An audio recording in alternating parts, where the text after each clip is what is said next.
welcome to Cities on the Frontline. Today, again, as a continuation of last week, we will talk about mainstreaming resilience into recovery packages. My name is Francis Guesquière. I'm a practice manager for the Urban Development and Disaster Risk Management practice of the World Bank in East Asia, and I'm the co-host of this speaker series with Lauren in general, who will be represented by Catherine today from the RCN. She will introduce the topic and today's guest speaker in a minute, but before we start, let me remind everyone of the intention of this speaker series and the ground rule for the conversation. The purpose of this webinar is to have an open and honest learning conversation. As a result, the calls are not on the record, and we ask that you not attribute any comments unless you have the person's express permission to do so, and we will help you in obtaining this permission if needed. We have about 250 people registered for the call today, so to facilitate the discussion, we ask that you use the Q&A or chat function to pose questions or make any comments. Please note that the recording of this session, as well as the PowerPoint presentations, will be posted online next Monday. Catherine, over to you. Thank you so much, Francis. Welcome everybody to today's speaker series. It's a huge honor for me to be with Francis here today. I really hope that you're not missing Lauren too much. I'm glad to facilitate this session, mainly because I have all my amazing colleagues from the Recap 21 program today in this session. So as Francis introduced, this is the second session we are doing on resilient recovery, and we will have in total 5 people who are sharing their experiences with us today. So we have another co-host from the German Federal Ministry of Economic Development, Mr. Ruben Werchan.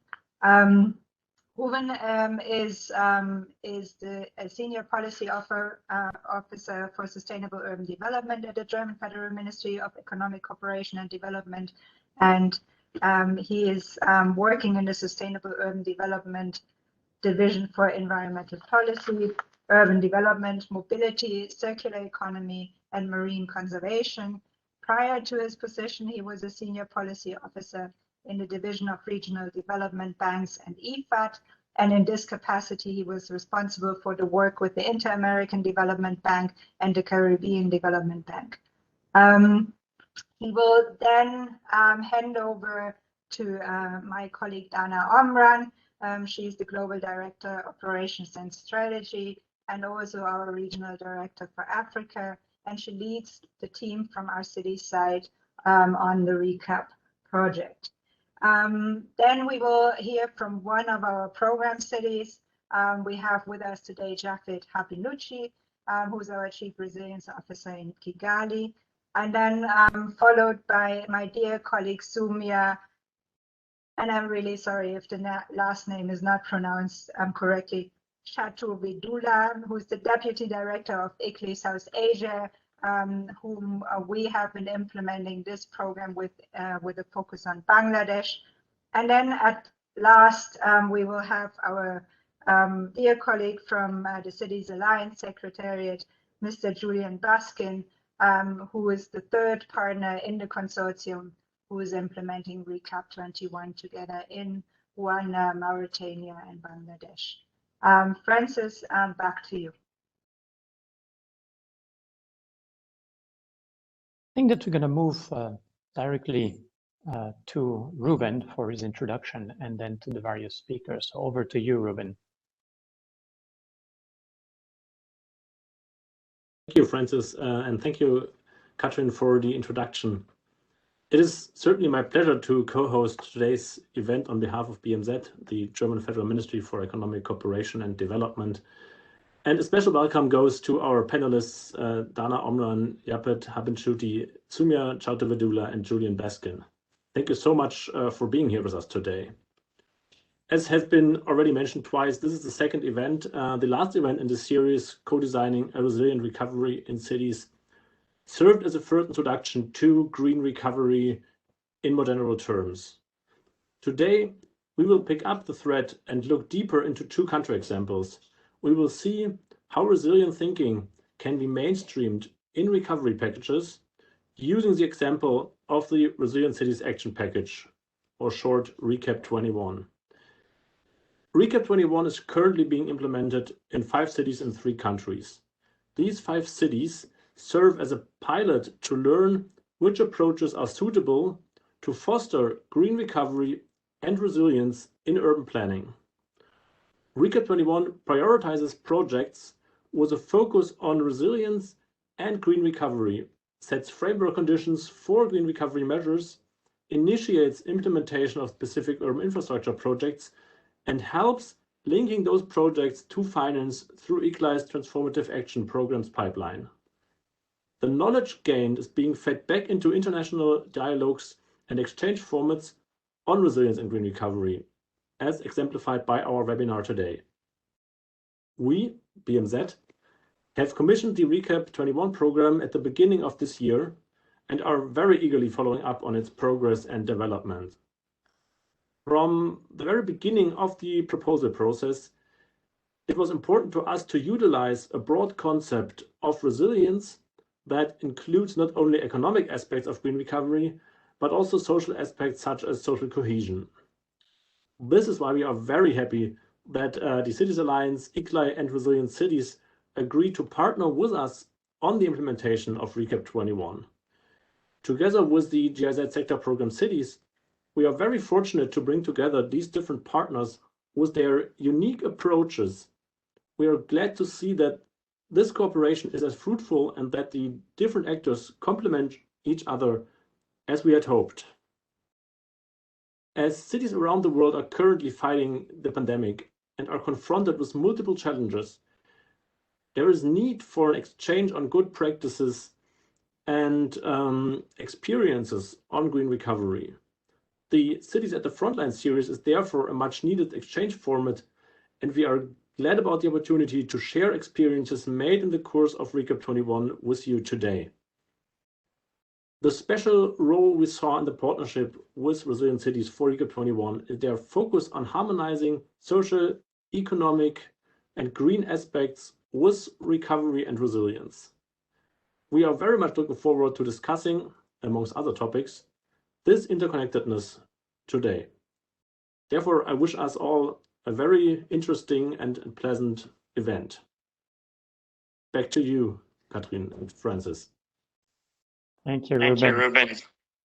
I think without further ado, we'll go straight to Dana. Dana, I think you will frame today's conversation and bring RCN's perspective on the topic. So over to you.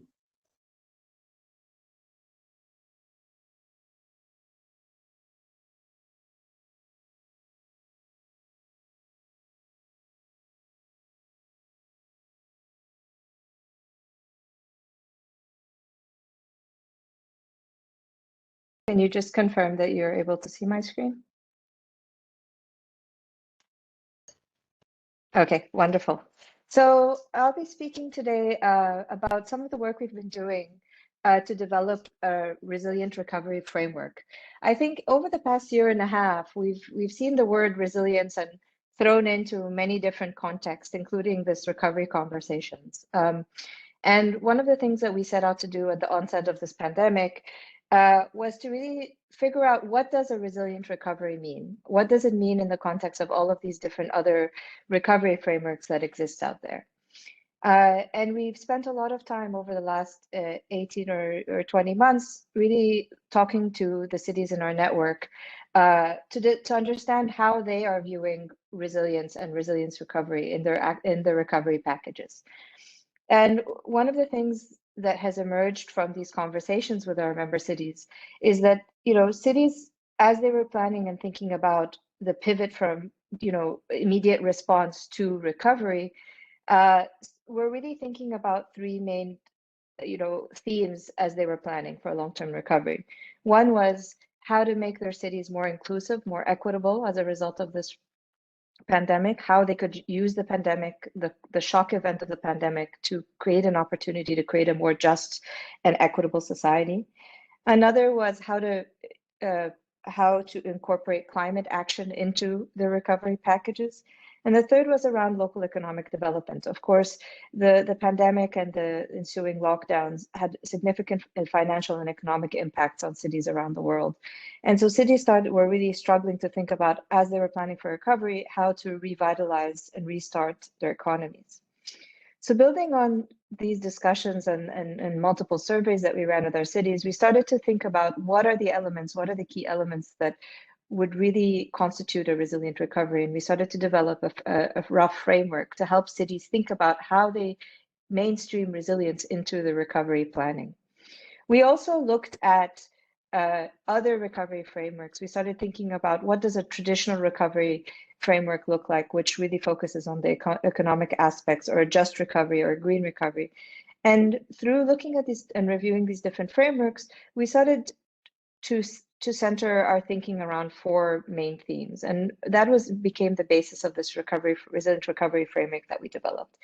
And so we've put together 4 main dimensions that we think are imperative for cities to think about as they work on mainstreaming resilience into their long-term recovery planning. And those 4 dimensions are, and I'll go into in depth what each of these dimensions means in a second, but just to put it all in one place, we're looking at recovery packages that allows, that are risk aware, that are systems enabled, that are equity centered and climate focused.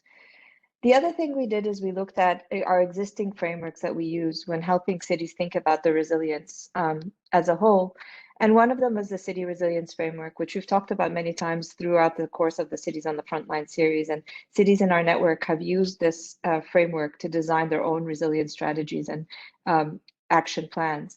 And so by overlaying this new recovery framework on the city's resilience framework, we're able to start to see some really useful frameworks emerge for cities to help ground cities in planning their long-term recovery. So the first opportunity, or the first dimension that this recovery framework really focuses on, is equity. And what does it mean to be equitable? And what does it mean to center your planning on equity? It means thinking about empowering multiple stakeholders, and it means thinking about how do you involve vulnerable communities, disenfranchised communities into your planning efforts, and understanding fundamentally who the vulnerable in your communities are, in your cities are. And not only just understanding who they are and understanding what those metrics are, but also involving them and building relationships with disadvantaged communities in the planning process. And something that emerged as very important as cities started to respond to the crisis. One example, and this is not from one of our member cities, although many of our member cities have great examples of how they started to incorporate equity into the recovery planning, is in Dhaka in Bangladesh, where one of the biggest impacts of the crisis was the lockdown and food insecurity that resulted. And so one of the things that the city did was work with informal street vendors to find open spaces where they would safely be able to sell their goods, and also where people living in informal settlements and different communities could access food in a safe and healthy environment. That work involved working with a constituency that is usually overlooked, as informal street vendors, and is really an example of how an equitable approach to recovery planning could work in cities. The second dimension that we looked at as we developed this recovery framework is becoming risk aware. What this means is understanding that COVID is happening in the context of many other shocks and stresses, and that as cities were fighting the pandemic, they're actually fighting a range of shocks and stresses that already existed in their cities. And COVID helped to exacerbate a lot of shocks and stresses in cities. And so taking an approach that is risk aware means understanding what are the multiple and overlapping risks that exist in the city, understanding how you could leverage data and technology to better understand your risk. An example of this is from one of our member cities, and one of the ways that one of our member cities has reacted or responded and incorporated this more risk-aware approach is Cape Town, which developed something they called a vulnerability viewer to basically overlay dozens of different data sets across to help them understand the vulnerability of different neighborhoods, different sections of the city, different communities in the city. And they've used that vulnerability viewer multiple times throughout the pandemic as different risks and crises have emerged to better respond as a city. For example, when there were recent protests throughout South Africa, the vulnerability viewer became a very handy tool for the city to think about their food systems and existing food stocks across the city. So they were able to look at where they were vulnerable and where their food system may be exposed to different points of vulnerability. The third dimension that we look at is being systems enabled. And what this means is really thinking about different urban systems and how they connect. Ultimately, one of the main principles of resilience is taking a more integrated approach to planning and really taking this system-based approach. And so thinking about how do you think about your urban infrastructure, how do you enhance your urban infrastructure in a way that considers multiple systems, that helps to foster job creation opportunities, while also addressing equity and climate needs. One of the greatest examples of this, of course, is all of these open streets and programs that we've seen emerge from around the world, whether it's in New York, Milan, which we were hearing about in last week's session, or even in Kigali, where the city is now developing and about to launch at the end of this month a car-free zone that will reimagine public spaces in the city to allow for local businesses to thrive, multiple green areas for city residents to convene safely, provide other benefits such as access to water and toilet facilities, etc. And so this is an opportunity. This crisis and planning for the recovery allowed cities to really think about how they can build they can design interventions that really look at the intersection and of different urban systems. And then finally, of course, a big part of the discourse over the last couple of years has been, how do we ensure that this recovery is green and climate focused? And one of the, this has been obviously one of the biggest opportunities that cities around the world have seen. And what does it mean for cities to build a green or plan for a green recovery? It means prioritizing low emission development. It means focusing on nature-based solutions to protect and enhance biodiversity and ecosystems. And it also involves incorporating circularity into urban systems to promote new models of production and consumption.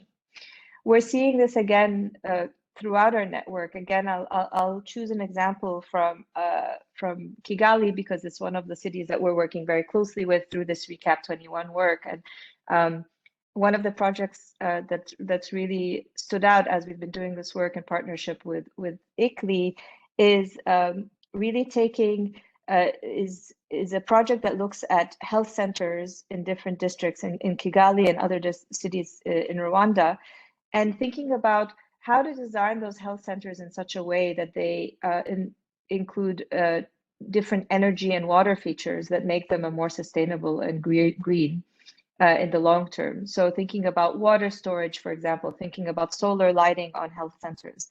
And so what this shows, or what this project demonstrates, is that even though the entry point was a health center, responding immediately to a major health crisis, there's an opportunity to design all of these different green and climate features into an intervention, which will allow the city to, which will allow each of these cities that are launching these health centers to really have reap multiple benefits from these interventions.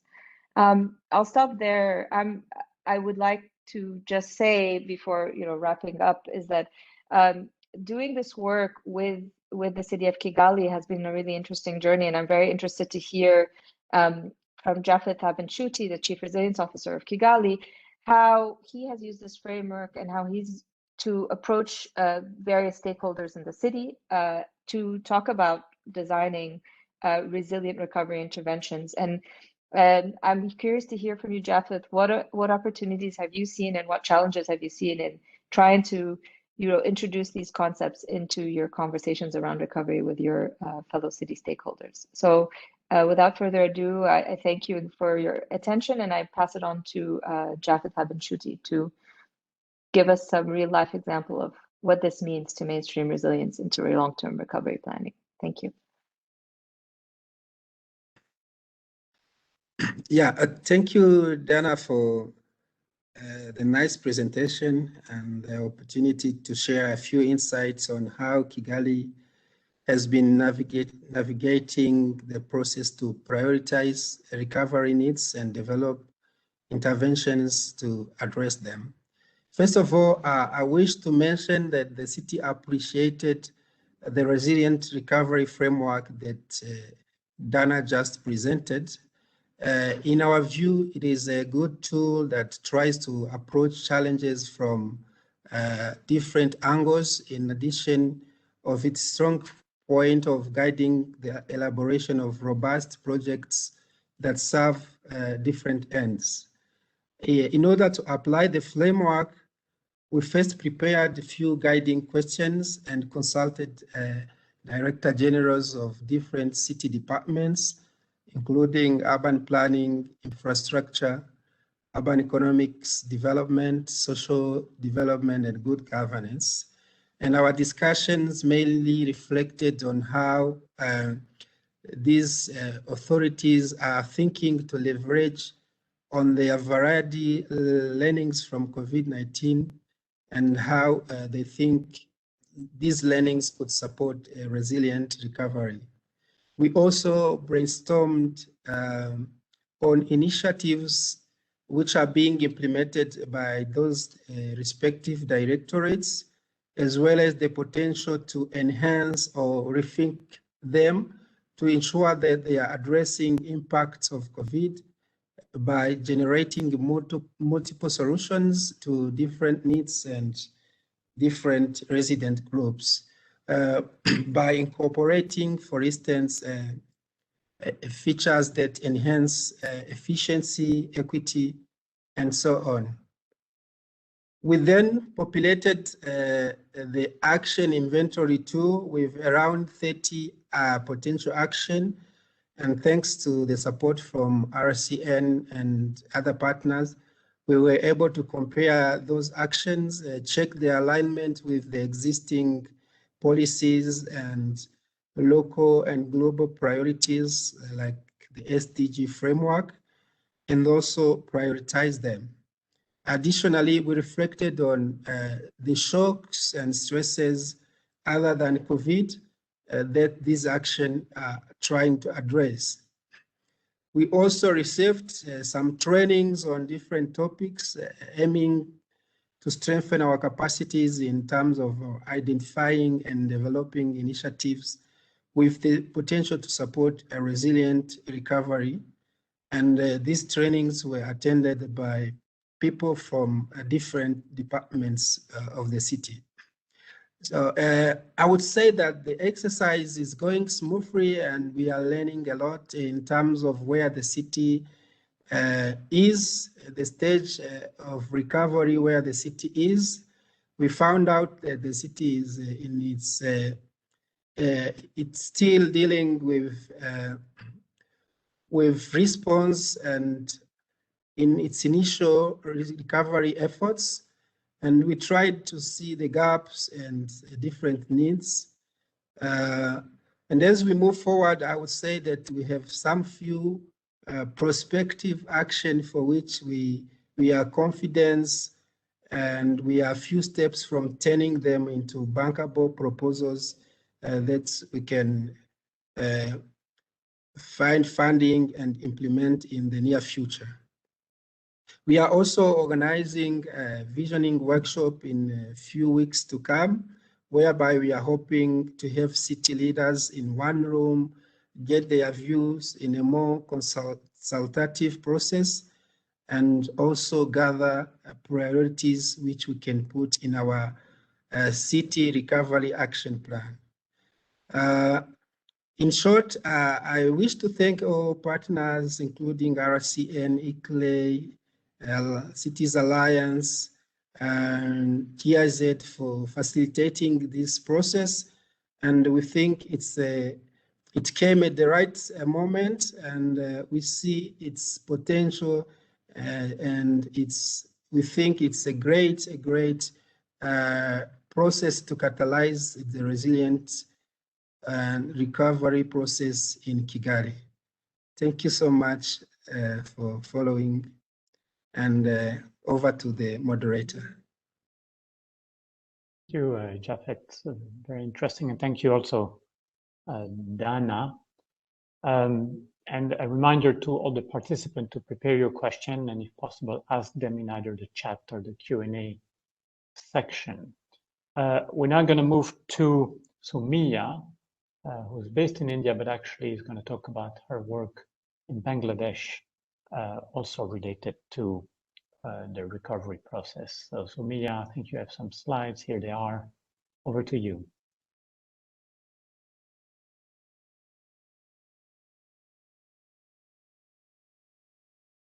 Thank you so much, Francis. Can you hear me, see me? We can hear and see your slide. Thank you. So very good afternoon, evening, even morning, depending on where you're joining from. I'm Samia Chaturvedula, and I'm with ICLEI South Asia. For those of you who do not know ICLEI, we are a local governments association who work with city governments, about 2,500 plus of them, through 24 offices across the world. And in Asia, we're working with over 273 local governments, Bangladesh, several cities in Bangladesh, about 17, 18 of them being ICLEI member cities, and a lot of work happening in the South Asia region on the different pathways that cities are wanting to embark on, and cities are wanting to integrate across these different pathways, especially in the context of resilient recovery. While the pandemic has impacted, I think, core services within the cities, there are also the development needs which are at the heels. So this is an looking at the trying to take advantage of catering to the populations for these basic needs, and trying to improve urban service delivery. This is an opportunity where cities can look at these different aspects of low emissions development, nature-based development, looking at inclusivity, looking at circular development. So what ICLEI is trying to do with the membership is integrate all these different pathways and try and come up with resilient recovery action plans in these cities, and try and help them implement some of these actions based on the priorities of the cities, obviously. So looking at the context in Bangladesh, very typical scenario in South Asia, where I think the largest population to be impacted was the migrant labor population, and the folks who are below the poverty line, and in terms of access to health, in terms of access to livelihood, access to even food, there was significant stress. And there is an estimate from the World Bank that nearly 15 million people additionally fell below the poverty line in Bangladesh. Women bore the brunt of it because they were restricted, as it is, movement of women is restricted for multiple reasons, both social and security reasons. But the pandemic kind of added further stress, and there was no access to livelihood in Bangladesh, especially the garment workers and the house help. These were the groups that were significantly impacted.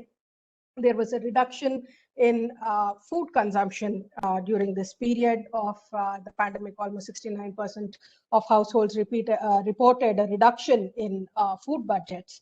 And one of the critical challenges is always solid waste management. Pandemic or no pandemic, solid waste management is a critical aspect that all local authorities struggle to deal with, and the pandemic just kind of threw a wrench in the works. As opposed to about 48 tons of biomedical waste that is generated per day before the COVID, it was now 206 tons of medical waste, with absolutely no systems in place to deal with this kind of medical waste, even though there were certain emergency and ad hoc systems that were set up. So these were the kind of challenges that the cities faced. What did the national government do at this point? I think the guiding principle was the National Preparedness Response Plan, where they were looking to address several aspects, but most of them, if you look at it, are looking at health aspects, looking at communication, public awareness, operational research, and a certain budget put together for these 6 priority areas. But yeah, looking at life in general, looking at social systems in general, this is something that the local governments, the local authorities were left to tackle, left to their own means and measures to tackle. While there was significant budget that was put across 8,500 million USD plus in national schemes, trying to improve livelihoods across industry, service sectors, etc. The local governments, this was a strong support program by the World Bank, where there was significant funding for preparation of the resilient recovery action plans and also implementation of some of these actions. So these are the kind of schemes that the national and the local governments saw. A few examples of what the cities had to do and what they did as an immediate response at that point. You will see that all of these are, actions that had to deal with the moment, and so they were linked to the provision of oxygen cylinders. We've seen dire and desperate situation in the South Asia region.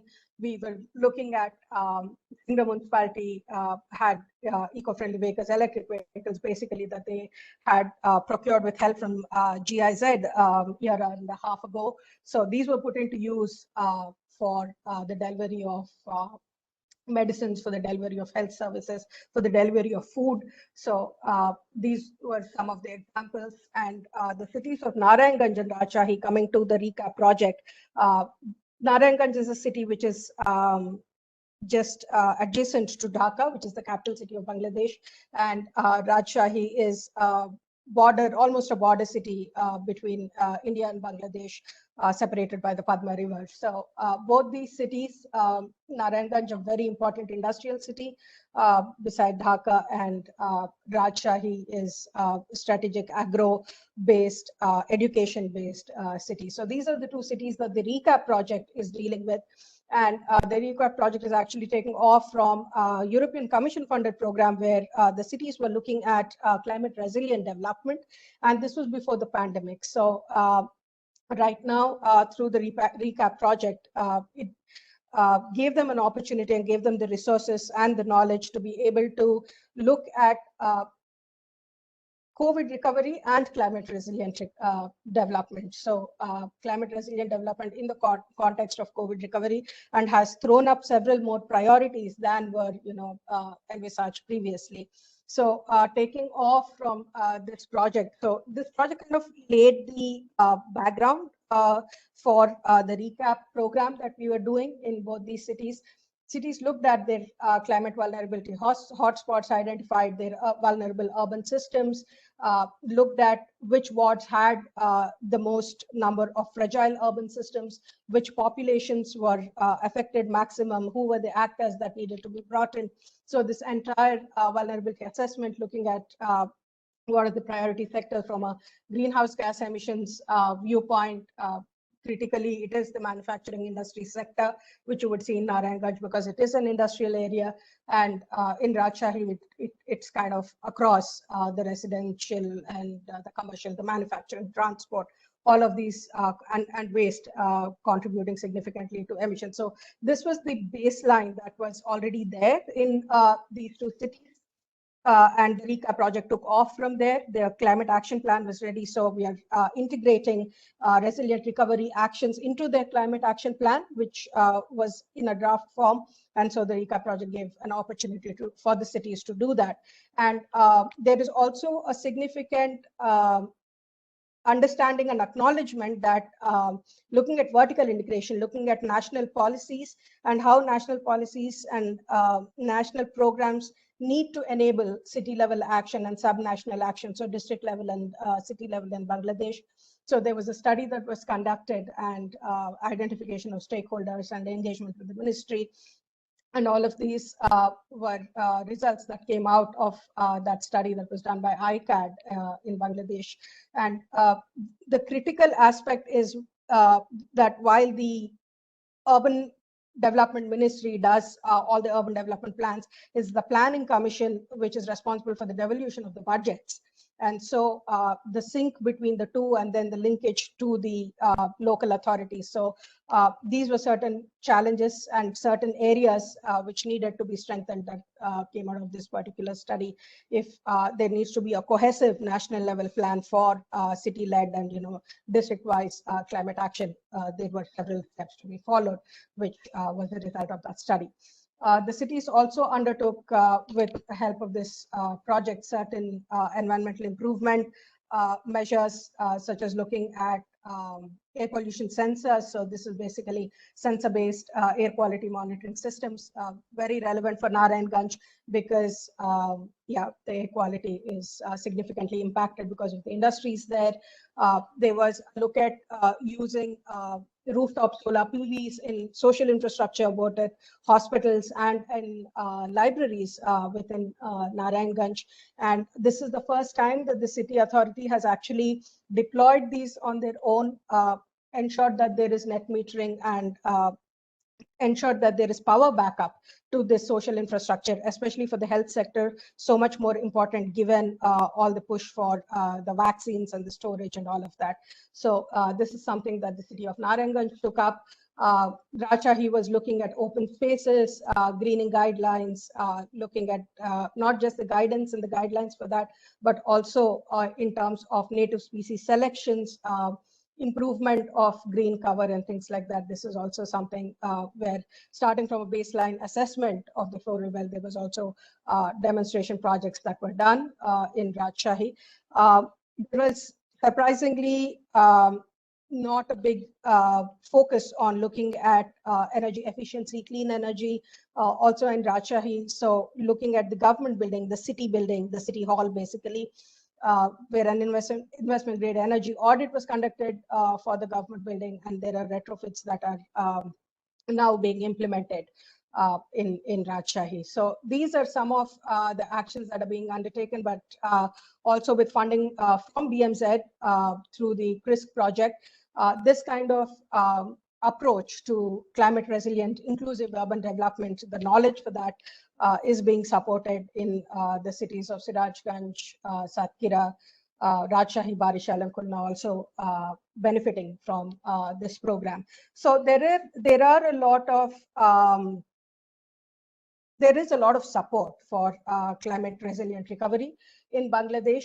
The challenge that we see is the integration and mainstreaming into the city planning process and also into the planning process at the national level. A lot of the city plans and the implementation of the plans, the onus lies with the local government and engineering department, the LGED, at the national level. And the impetus comes from there. The execution happens at the local level. So that integration is critical. And while all this knowledge and all these different aspects are showcased and capacities built, unless we are able to mainstream all of this and look at it from also the recovery perspective and integrate those aspects of social equity, serving the vulnerable population, etc., are not just going for big ticket programs that give high visibility and things like that. I think these are some of the challenges that we face on ground, that cities face on ground, and something that we should find solutions to immediately. So I will just stop there, and happy to take questions. Thank you.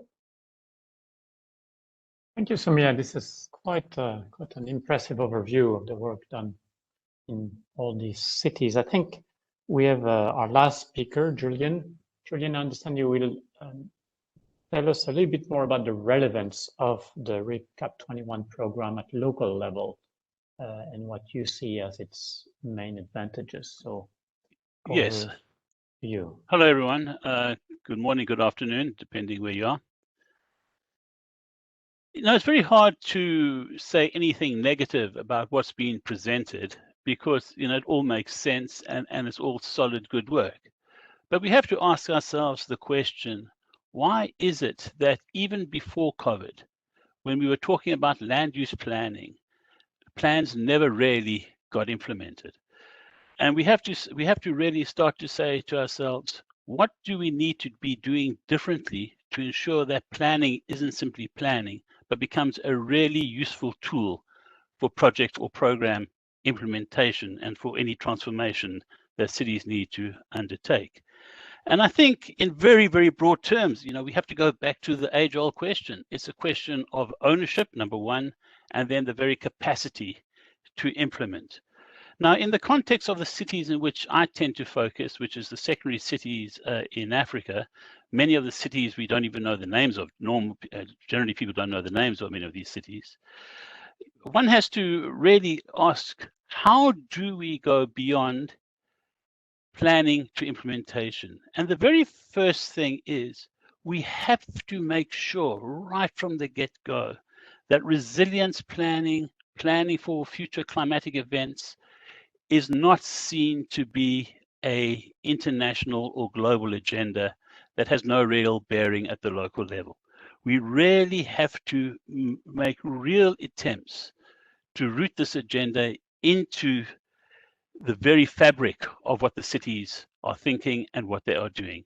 Because right now, when I look at the question, and I've been doing a considerable amount of work on this, I am told regularly that this is an agenda that doesn't come from us, because from where we stand, the number one program that we have, the number one priority we have is unemployment, where you have 90% of people working in the informal economy, unemployed, desperately poor.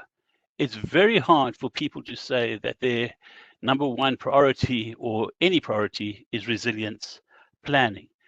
So what we have to do really in terms of ownership is we need to make sure that the priorities at the local level are given central stage and then work resilience around those issues. And I think Dana actually did make that point. But just to reinforce the point, we can't be coming in with an agenda that doesn't speak to the real local needs that unemployed youth have. And just to add a rider to that as well, is that there is increasing anger around youth being around their future, seeing their future as being unemployed, living in slums with very little hope for the future. So the planning has to be rooted in what people are thinking, in what their priorities are, and providing some sort of hope into the future. Now, almost everything that we talk about can be traced back to governance. Nothing will happen without good local governance. And when I talk about local governance, I really just, in a nutshell, talking about the capacity to implement. Right now, on average, across African secondary cities, there's only 24% of the capacity needed to implement a plan. Now, can you imagine any one of the big cities, whether it be New York, Paris, if you got rid of 75% of their skilled staff, what would happen? And this is essentially the crisis facing African cities or facing the incapacitated cities. How do you move beyond the most basic agendas into a more integrated agenda that talks about systemic planning, talks about interconnectivity between systems, when you simply don't have the staff at the local level? So if we are serious about resilience, we really also have to be serious about building the capacity of local government to effectively respond. And then finally, I think that we also need to start developing, and many people have, and there certainly are examples out there, planning techniques that are far simpler, that are try to achieve less, but at least provide the most basic first steps towards creating a more resilient future. And for example, what New York University calls land expansion planning, where you try and develop a planning approach that even an incapacitated city with a bit of training can implement that approach. And that planning provides at least the protection of the most obvious natural systems, identification of those systems, and then protection of those systems, at least provides for basic road networks that will be needed in the future and ensure that those are protected, and drainage lines so that they are protected. So the point being that we need to be looking at planning approaches that even the most incapacitated city can pick up and run with. So with those comments, and just a final comment, I was in Uganda fairly recently, and the one comment that was made to me that really struck just how devastating the impact of COVID has been within informal settlements is that we were talking about the return of children to schools. And it turns out that most of the schools are informal and are private businesses. And those private businesses have collapsed during the COVID period. And so there are no schools to return to. Just bearing in mind, because one assumes that there's some sort of link between the state and schools, but it seems not. And so the impact of COVID is very serious, and the recovery is going to be a very difficult recovery as well. Sorry, with those words, thank you very much. Ian, thank you very much with this fairly sobering conclusion. As you were talking, I was thinking, I am the one that's supposed to ask the hard questions, but you did it much better than I could have. Yet, I want to go back to some of the presentation before, and Dana in particular. I really like in the way you presented, the way you structured the work, that you came up not just with the why, but also what can city do with this fairly simple list of action that can be done. And then Joseph show how then they implemented some of them. And so, yeah, I think that those cities are probably, I don't know, what you presented was quite impressive. But I think, Julian, you put your finger on the big question is, how do you get these things implemented? And you're right to saying it's about ownership, it's about capacity. It's also about money, right? So I was going to turn back to Ruben and put Ruben on the spot. I hope Ruben is still there. And in fact, all the speakers, if you could put back your camera, that would be great. I'm still here, Francis. Don't worry. Ruben, you financed. Can you stop your mic because it's a strong. Yeah, you finance all these planning process. Very interesting, very useful. I think that actually in the process, the capacity building component is certainly the most important. But now, for example, Japheth is coming with very interesting plan with teams that are excited to go and see them implemented. Are you guys gonna finance some of these plans? Is there a plan behind, and how should cities who have engaged in this process then try to see their ideas, their plan implemented? And don't put me on the spot, because I'll tell you, as World Bank, you should talk to the Minister of Finance, which is also very complicated. But back to you, Ruben. Yeah, thank you for this question. And I agree with you and what the others said. Certainly, the financial resources are one of the major issues when it comes to urban development, right? And well, first, to give you a direct answer, friends, to your question, our capacity as a German Ministry for Economic Cooperation and Development to finance follow-up projects is, of course, limited. And especially when you look at the scope that is needed globally. I know when we were talking about finance gap of, I think, around $1 billion US annually, that is certainly beyond the scope of any donor country, of any donor ministry. And also, I don't think it's really in the right interest of cities to rely on donor funding there for a long time. So what we are doing as with our German Development Corporation is to support cities to tap various sources for obtaining funding. That is first and foremost, of course, mobilize own revenues. That is through taxation or fees or whatever ways there are for cities to actually generate revenues on their own. Then, of course, we are supporting with fiscal decentralization cities to obtaining funds from the national level for the task that they are tasked with implementing. And third, and that's where you come in, of course, we are supporting cities on how to access international development finance, and especially lately international climate finance, which would be an external source of funding, which also is quite promising. But I think you probably know that better than I do. What are the challenges cities face when trying to access international development finance?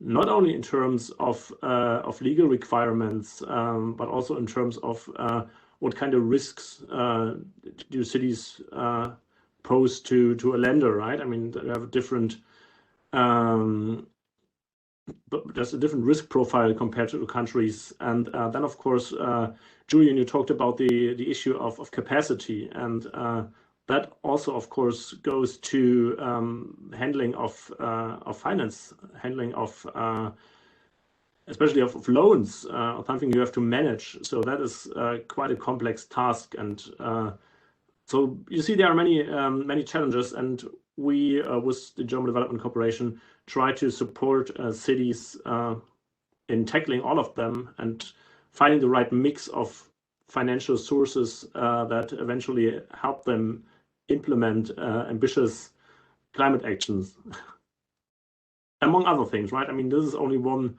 of the things that we're doing, and I'm just saying this because Julian rightly talked about the priorities that local populations and cities have, and from this point of view, it's quite understandable that let's say resilience and climate action might not be on the top of the list. So it is always important to keep that in mind, and to first of all make a case for what we're doing when making cities more crisis resilient is actually contributing to solving all the other issues that might be higher up on the priority list. But second of course, combining our resilience effort, our climate effort, with with other efforts, with employment efforts, with food security efforts, and so on and so forth, with social efforts. I've said it in the beginning. Thank you, Ruben.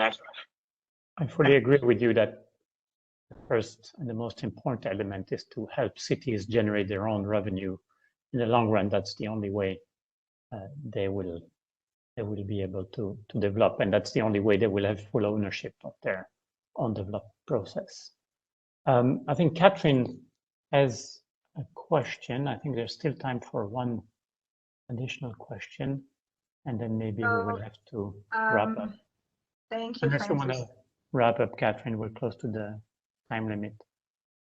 Yeah, I would like to give the word for 1 second back to Japheth around the capacity question in cities, and specifically also around the question of secondary cities and high capacity cities, because part of the recap program and how it was designed by purpose was that we have cities in the same vicinity and sharing knowledge, and I think that is one question. So Japheth, based on the recovery action plan which we are developing and your interaction within the program, what is the benefit you see about building your own capacity in the city, as well as building the capacity in other cities around recovery work, in working together and sharing knowledge about the tools you're using and the approaches you selected to a resilient recovery?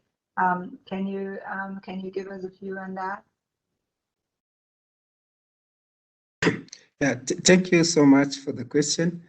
It's really a good question, and I agree with previous panelists who talked about ensuring financial autonomy to ensure sustainability of recovery efforts, and also about the benefits I see in giving the city capacity is that many of the issues the cities are facing are basically related to capacity in different areas, be it financial capacity. Many cities have this budget gap every financial year. We have also the issue around capacity to collect data and then take or formulate plans that are informed by the right data. Also the technical capacity to formulate bankable projects. So we have issues of capacity in many dimensions. So tackling the capacity issue would really benefit the city, and this can be done by capacity building programs, which are informed by needs assessments, and also sharing good practices and success stories for people to know or to understand, for instance, the benefits of not working in silos or mainstreaming coordination and integration between different sectors, and also trying to focus programs on the real needs, as somebody said it, the real needs in the life of the people, and taking into account the stresses exposed by COVID-19.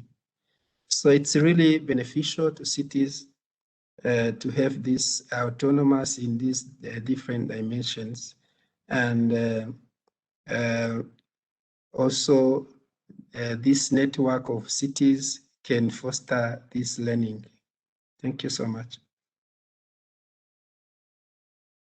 Thank you so much, Jeffy, for your reflections on that. And as Francis has been saying, I think it's time for us to wrap up. Francis, is that okay? Yeah. Over to you. Okay. So first of all, thank you so much for all the partners to being with us today. Thank you so much towards Ruben and BMZ to come in and co-host this session. And even more so, thank you so much for making these important funds available, allowing us in this consortium of partners to work with these amazing cities and helping them on their journey towards a hopefully greener and more just and more equitable recovery. We are going to continue next in the next session to talk about the essential role of small and medium enterprises in a resilient recovery. The conversation is part of one of our other programs we are implementing within the network, and I'm looking forward to this session, and I'm really excited if you could all come in and listen to how the private sector has a role to play in a resilient recovery towards sustainable development. Thank you so much for being with us today, and stay tuned on more to come on Recap.